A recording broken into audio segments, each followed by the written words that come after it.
Listen up, everybody in the place.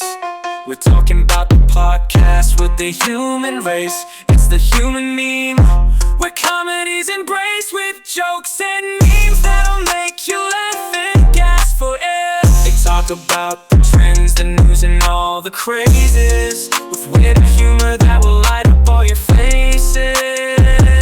So if you're feeling down or in a funk, just tune into the podcast and you'll feel like you've won the buzz.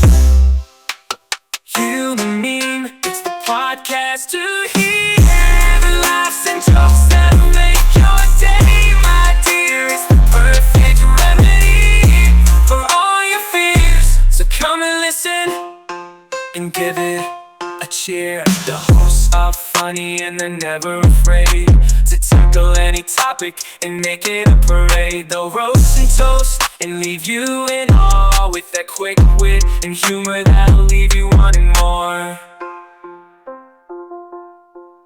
They talk about the trends, the news, and all the crazes with wit and humor that will light up all your faces. So if you're feeling down or in a funk, just tune into the podcast and you'll feel like you've won the bunk. Human Meme, the bunk. Human Meme, it's the podcast to hear the laughs and jokes that'll make your day, my dear. It's the perfect remedy for all your fears. So come and listen and it's here. If you're in for a good time or just wanna unwind, then the Human Meme is a podcast for you, with humor and wit that'll always ring true. Human Meme, it's the podcast to hear the laughs and jokes that'll make your day, my dear. It's the perfect remedy for all your fears. So come and listen and give it a cheer. So what are you waiting for? Go and subscribe to the Human Meme podcast and join the tribe. You won't regret it, it's a guaranteed ride with laughter and memes that'll never subside. This is the Human Meme podcast. I'm your host, AI David Bowles, and today, along with our crackbot AI research team, we have constructed this topic for conversation with you today. Redefining fair play, the impact of NIL, rights, and employment status on collegiate athletes. As we unpack the implications of name, image, and likeness, NIL, rights, and explore whether student athletes should be categorized as employees of their universities, complete with salaries and benefits, we confront fundamental questions about fairness, compensation, and the very nature of amateurism. This discussion is not just about sports. It's a reflection on labor, value, and equity in a society where the line between amateur and professional increasingly blurs. Let's start with the basics. NIL rights allow collegiate athletes to profit from their name, image, and likeness. This could be through endorsements, social media promotions, personal appearances, and more. Before recent changes, such policies were forbidden, and athletes were strictly amateurs, at least in the eyes of the NCAA, which meant they couldn't earn from their soaring popularity, unlike their institutions, which profited immensely from their performances. Critics argue that introducing NIL rights has transformed college sports into a mere minor league of professional sports, where colleges and universities are now seen as stepping stones rather than as institutions of higher learning and athletic development. They claim this shift undermines the purity of collegiate sports, turning everything into a transaction and every athlete into a potential billboard.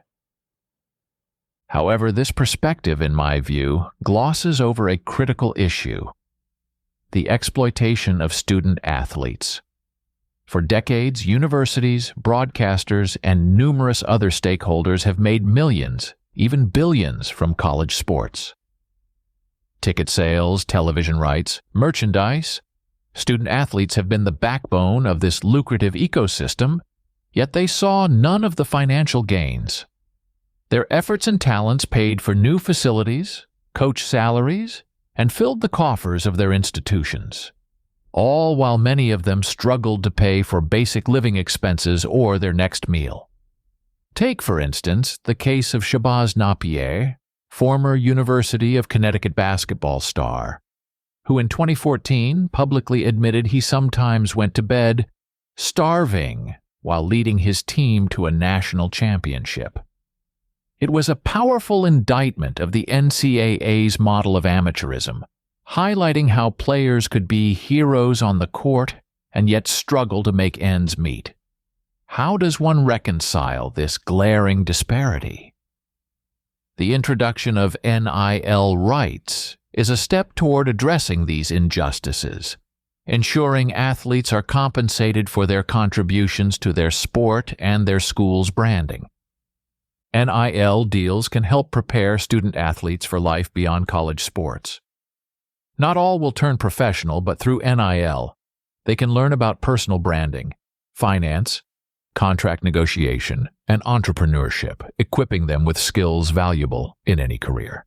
Yes, there are valid concerns about how NIL can affect team dynamics, with potential inequalities in pay creating rifts among teammates, or the way it might influence recruitment, with schools in bigger, wealthier markets possibly having an unfair advantage.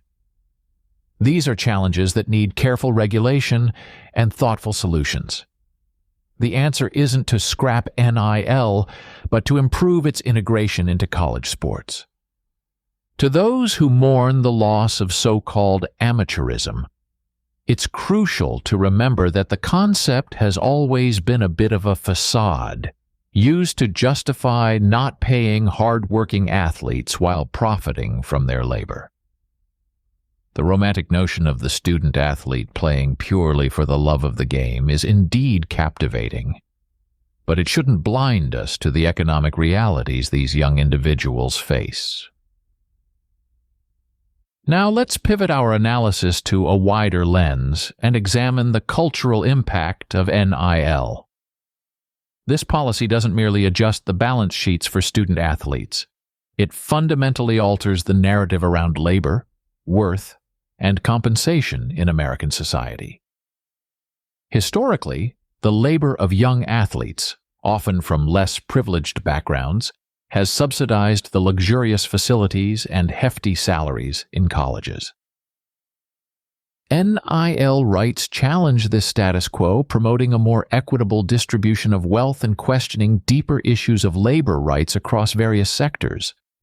It redefines what it means to be a student-athlete in a society that increasingly values fairness and the rights of workers. From an educational standpoint, NIL rights can potentially reshape college admissions. With the allure of lucrative NIL deals, students who might not have previously thought about college sports as a viable path due to financial constraints might now see it as a more accessible and appealing option. This could lead to a diversification of the student-athlete pool. Colleges might begin to recruit not only for athletic prowess, but also for marketability.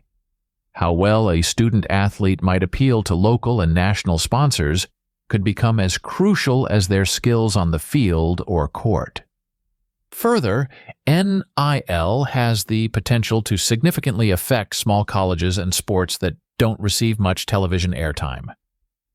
For athletes in sports like lacrosse, swimming, or volleyball, NIL rights open new avenues for individual sponsorships and partnerships, providing these lesser-followed programs with a new source of revenue and exposure. It democratizes the ability of athletes across all sports to leverage their hard work and success into financial gain, not just those in the high-profile arenas of football and basketball. Another interesting angle is how NIL might influence media rights and content creation.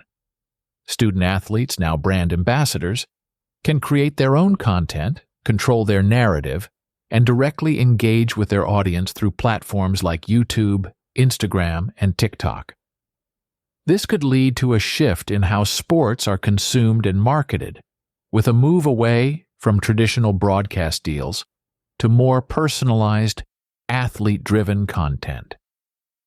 The power dynamics between media, athletes, and institutions might see a significant shift as athletes take more control of their personal brands. Ethically, NIL rights introduce complex contract terms. There's a delicate balance between commercial interests and maintaining the integrity of college sports. For instance, how do institutions ensure that their athletes are not just seen as walking advertisements, but as students first? And what of the psychological impact on young athletes dealing with high-stakes financial decisions, often without the necessary guidance or support? As we thread these thoughts together, it becomes clear that NIL is not just a policy change. It's a catalyst for a broader cultural shift towards recognizing and compensating the individual effort in all ideas of labor and creation. It challenges existing structures, pushing us towards a more equitable system where every contributor's worth is acknowledged and rewarded. NIL rights, therefore, are not just about fairness in compensation. They are about respecting the individual and empowering them to make choices about their lives and careers. It's a reflection of a society that is increasingly aware of its inequalities and more willing to address them. The connections and implications of NIL stretch far and wide, touching on aspects of labor rights, media consumption, educational equity, and cultural shifts. This policy doesn't just change the game.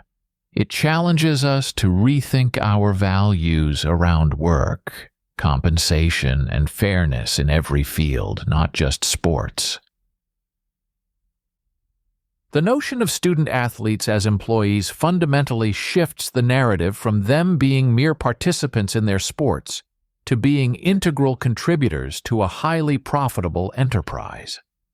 Colleges and universities reap substantial financial benefits from sports through ticket sales, broadcasting rights, and merchandising. Yet until recently, the athletes themselves received none of these revenues directly. If we view them through the lens of labor provided, value generated, and profits earned, it becomes difficult to justify why they shouldn't receive the benefits typical of other employment settings. Now wonder on the sheer amount of time and effort student athletes dedicate. Practices, games, travel, and media commitments, all mirroring full-time employment. Northwestern University's football players, who attempted to unionize in 2014, highlighted this comparison, arguing that their schedules, controlled by strict contracts and coaching dictates, resembled that of employees more than students. Although the National Labor Relations Board, NLRB, declined to rule on their status, it opened the door for serious debates about the employment nature of student athletics. Furthermore, the physical risks involved in college sports, particularly in contact sports like football and hockey, are significant. These athletes often suffer injuries that can have lifelong repercussions. As employees, they would be entitled to health benefits and workers' compensation, providing necessary protection against the physical costs of their sports. Currently, while some universities do offer various forms of health insurance, these are not uniform and are not guaranteed as they would be under an employment model. Let's also think on the potential for retirement savings. Most college athletes will not turn professional, which means the end of their athletic careers comes early. Having a retirement savings plan could provide crucial financial security, recognizing their contributions and helping them transition to post-collegiate life. Opponents of this idea argue that scholarships are adequate compensation and that turning student athletes into employees would ruin the sanctity of collegiate sports. However, this viewpoint often fails to acknowledge the commercialized nature of modern collegiate sports. It's a billion-dollar industry where everyone except the athlete seems to benefit financially. The sanctity argument also overlooks the economic hardships many athletes face, despite the scholarships. If universities treat sports as a business, why shouldn't its primary laborers be treated as employees? Take, for example, the University of Texas or the University of Alabama, where football programs generate immense revenue that supports other sports and university initiatives. The athletes at these programs are key drivers of this economic activity. Their labor sustains the financial structure of entire athletic departments. By recognizing student athletes as employees, we not only advocate for their right to fair compensation, but also empower them to have a stake in the financial empire their talents support.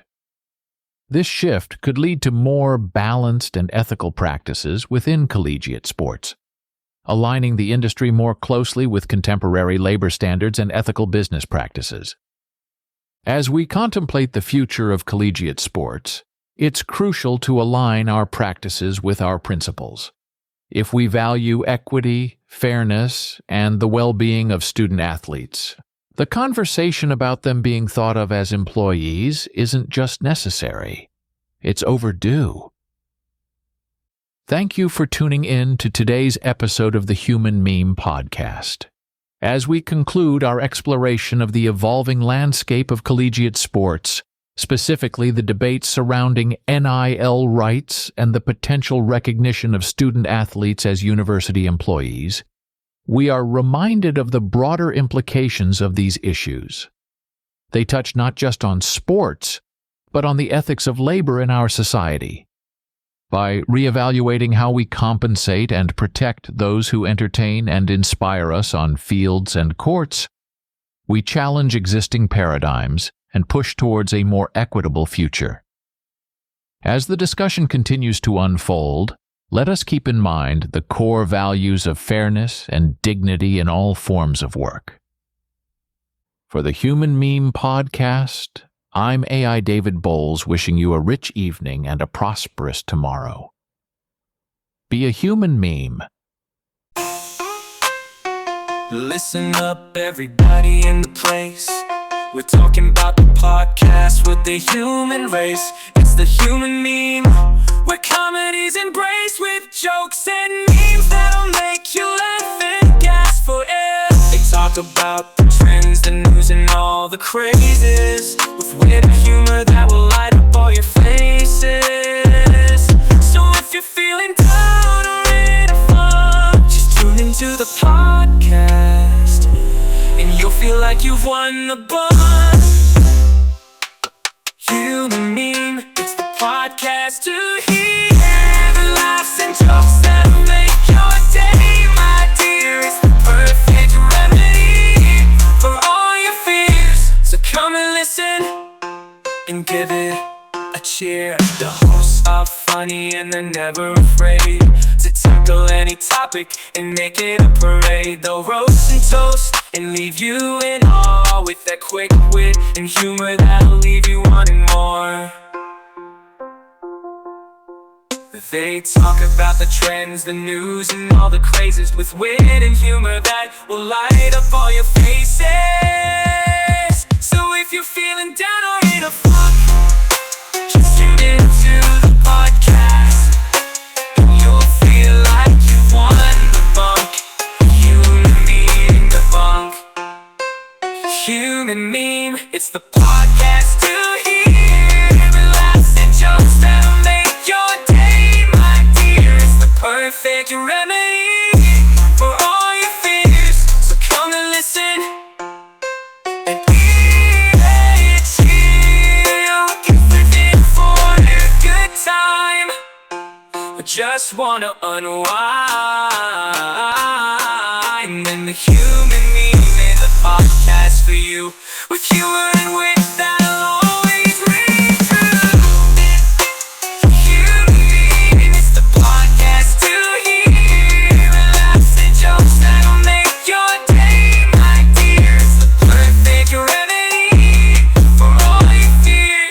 Come and listen and give it a cheer. So